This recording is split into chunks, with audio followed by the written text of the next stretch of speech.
ચલો વિદ્યાર્થી મિત્રો, બહુલક શોધવાનો છે. 13.2 નો બીજા નંબરનો દાખલો છે, જેની રકમ મેં બોર્ડ પર લખેલી છે. આમાં એવું કીધેલું છે કે આ માહિતીનો બહુલક શોધો.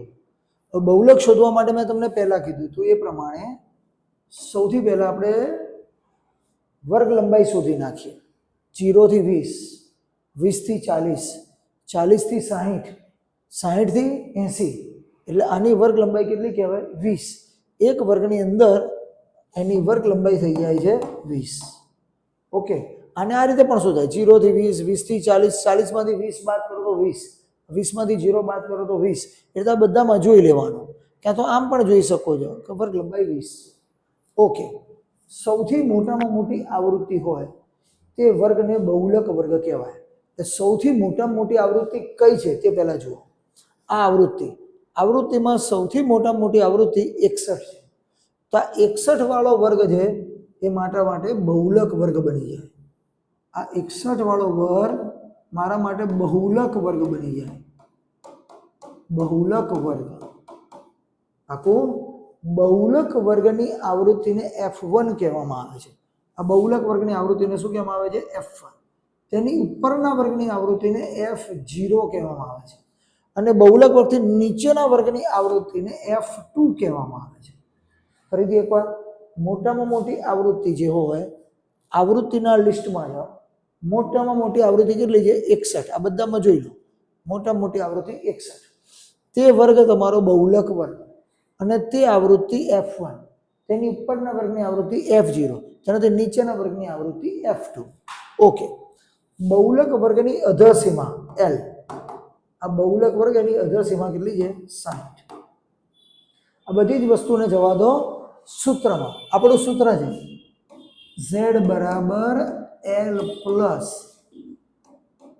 F1 minus F0 upon 2F1 minus F0 minus F2 ગુણ્યા H. આ સૂત્રની અંદર આ બધી કિંમતો મૂકી દો, સાદુરૂપ આપો એટલે જવાબ આવી જશે. L એટલે કેટલા?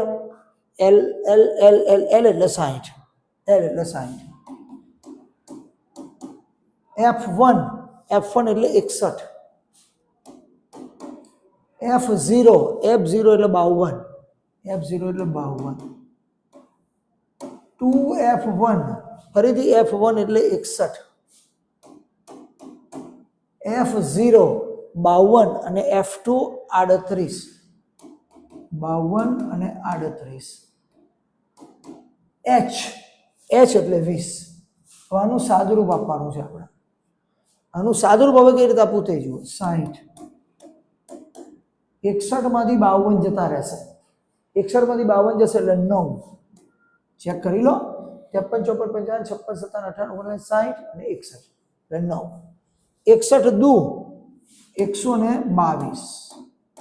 આ બંનેનો સરવાળો 8 અને 2 10, બધી પડી 1, 6, 6 અને 3 9. ગુણાકારમાં 20. 60 પ્લસ 9, 122 માંથી 90 જશે એટલે 32 ગુણ્યા 20. જે છેદ ઉડતો હોય તેટલો ઉડાડી દેવાનો.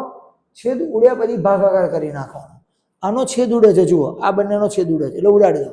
પહેલા 4 ભાગ ચલાવો તો અહીંયા કેટલા થશે? 8. અહીંયા 4 ચલાવો તો થશે 5.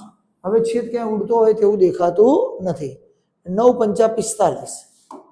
60 9 5 45 છેદમાં 8.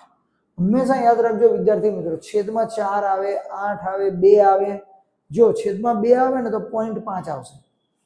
4 આવશે ને તો 0.25 આવશે.